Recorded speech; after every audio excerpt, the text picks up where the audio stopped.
2026년 1월 29일, 오늘 글로벌 시장은 우리에게 정말 흥미로운 질문 하나를 던졌습니다. 미국 경제는 분명 탄탄하다고 하는데 왜 기술주는 하락했을까요? 또 서구 시장이 주춤하는 사이에 어떻게 한국 증시는 역사적인 급등을 보여줄 수 있었을까요? 오늘 이 상반된 신호들 속에 숨겨진 진짜 의미를 한번 파헤쳐 보겠습니다. 자, 이 엇갈린 움직임 속에는요, 중앙은행의 정책, 또 정치적인 압력, 그리고 투자자들의 심리가 아주 복잡하게 얽혀 있습니다. 그 이야기의 첫 단추부터 저와 함께 풀어보시죠. 오늘 시장의 이 혼란을 제대로 이해하려면요, 먼저 보이지 않는 곳에서 벌어지고 있는 거대한 힘겨루기를 들여다봐야 합니다. 바로 중앙은행, 연준과 정치적 압력 사이의 팽팽한 줄다리기 말이죠. 바로 어제였죠. 미 연준이 금리를 동결하면서 일단 숨고르기에 들어갔습니다. 경제는 탄탄한 속도로 잘 성장하고 있지만 일단 좀 지켜보자는 신중한 태도를 보인 건데요. 바로 이 결정이 시장의 불확실성의 씨앗을 탁 던져버린 거죠. 진짜 흥미로운 건 말이죠. 연준 내부에서도 의견이 완전히 갈렸다는 겁니다. 한쪽에서는 신중해야 한다면서 브레이크를 밟는데 다른 한쪽에선 아니다, 경제를 위해 엑셀을 더 밟아야 한다고 목소리를 높인 거죠. 이 내부의 균열이 시장의 불안감을 확 키운 겁니다. 근데 이 정치적인 압박이 그냥 말로만 끝난 게 아닙니다. 법무부가 직접 법적 조치라는 칼을 빼들었죠. 파월 의장은 이걸 두고 연준의 독립성을 침해하는 명백한 공격이다, 이렇게까지 표현했습니다.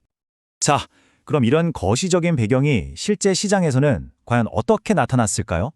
지금부터 미국과 유럽으로 넘어가서 그 희비가 어떻게 갈렸는지 한번 살펴보겠습니다.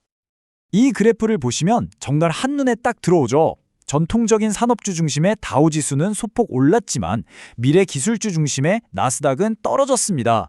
이건 투자자들이 이제 막연한 꿈보다는 손에 잡히는 안정적인 현실을 선택하기 시작했다는 아주 중요한 신호로 볼 수 있습니다. 아니, 그럼 기술주는 도대체 왜 흔들렸을까요?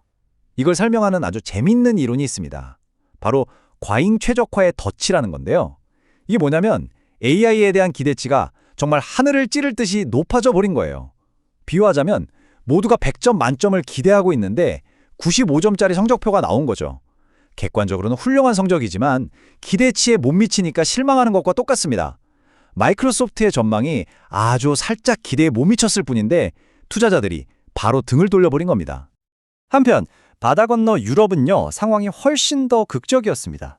독일 시장이 그야말로 폭삭 주저앉는 동안 영국 시장은 정말 신기할 정도로 잘 버텨냈거든요. 독일 시장을 무너뜨린 건 바로 이 숫자 하나였습니다. 마이너스 16%. 소프트웨어 거인 SAP라는 회사 하나가 실적 때문에 무너지니까 그 충격파가 독일 증시 전체를 그냥 집어삼켜버린 겁니다. 와, 대장주 하나의 힘이 이렇게나 무서운 거죠.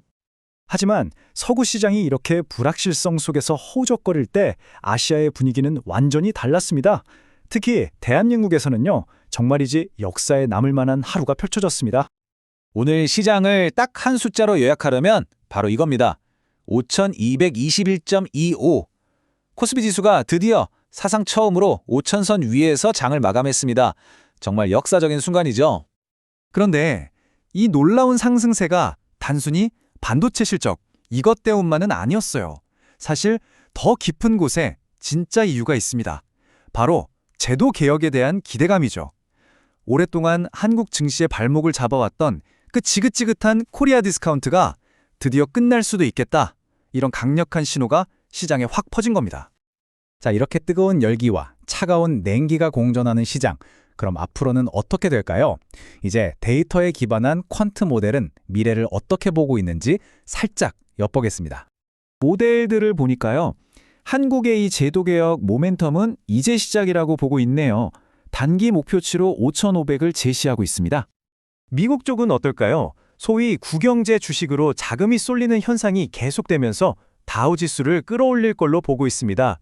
목표치는 51,000이네요. 이 표를 보시면 앞으로의 전망이 딱 요약되는데요. 가장 눈에 띄는 건 역시 맨 위에 있는 코스피, 극히 강세라는 전망이죠.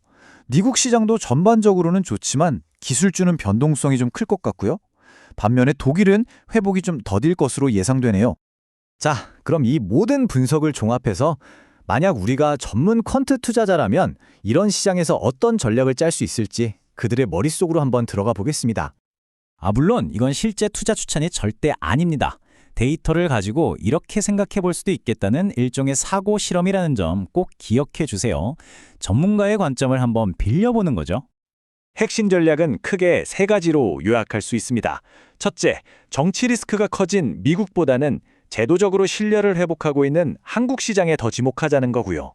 둘째, 미국과 중국 사이의 갈등에서 한 발짝 비켜서 있는 독자적인 AI 기술을 가진 기업을 찾아보자는 겁니다. 그리고 마지막으로 장기적인 관점에서 원자재 같은 자산에 투자하는 사이클을 활용하자는 거죠. 오늘 분석에서 우리가 꼭 가져가야 할 교훈은 바로 이겁니다. 시장의 게임의 룰이 바뀌고 있다는 거죠. 투자자들이 이제는 막연한 성장 가능성보다는 눈에 보이는 제도적 신뢰와 실질적인 이익을 훨씬 더 중요하게 생각하기 시작했다는 뜻입니다. 자, 마지막으로 질문 하나 던지면서 마무리하겠습니다.